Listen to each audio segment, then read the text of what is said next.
මේ තමයි ගැරන්ඩියල්ලේ අස්සයා වැටුණු කඳුර. එහෙම නැත්නම් අස්සයා වැටුණු ඔය කියලා තමයි මෙතනට කියන්නේ. ඒ නම හැදිලා තියෙන්නේ 1800 ගණන් වල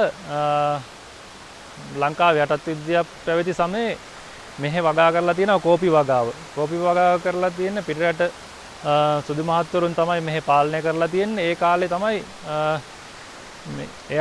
ඒ කාලේ මේ යන මාර්ගයක් තමයි මේ මාර්ගය. ඉතින් මීට වඩා පටු මාර්ගයක් තමයි තිබිලා තියෙන්නේ.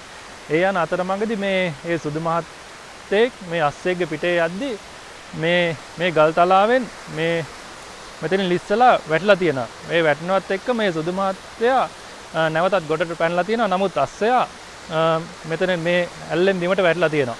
වැටලා දිය පහරට අසු වෙලා ගහගෙන ගිහිල්ලා තියෙනවා. එදායින් පස්සේ මෙතන නම හැදිලා තියෙනවා මේ අස්සයා වැටුණු ඔය නැත්තම් අස්සයා වැටුණු කඳුරට. ඊට පස්සේ තමයි මේ අස්සයා වැටුණු ඔය කියලා කියන්නේ. ඉතින් ඕක තමයි මේ කඳුරට නම හැදෙන්න හේතුව. එදායින් පස්සේ ජනප්‍රවාදයේ එන විදිහට අස්සයා වැටුණු ඔය නැත්තම් අස්සයා වැටුණු කඳුර කියලා තමයි මෙතනට මේකට කියන්නේ. ඕක තමයි මේ අස්සයා වැටුණු කඳුරේ කතාව. ඇත්තටම බොහොම ලස්සන පරිසරයක්. ජල ධාරාව ලස්සනට ගලා බදිනවා. ඇත්තටම බොහොම පරිස්සමෙන් තමයි මේවා නරඹන්න ඕනේ. මොකද ගල් ලිස් වෙනවා. මේ අධික වර්ෂාවන් නිසා වතුර පාරත් පොඩ්ඩක් කලින්ට වඩා නම් පොඩ්ඩක් වැඩි වෙලා තියෙනවා. අස්සයා වැටුණු කඳුර කියන්නේ මේකට තමයි.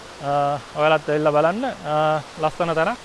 ඔහොම තමයි අස්සයා වැටුණු කඳුර කියන නම හැදිලා තියෙන්නේ. අස්සයා වැටුණු ඔය අස්සයා වැටුණු කඳුර කියන නම මෙතන මේකට වෙල්ලා තියෙන්නේ. ඒ කතාවත් එක්ක තමයි වැටලා තියෙන්නේ.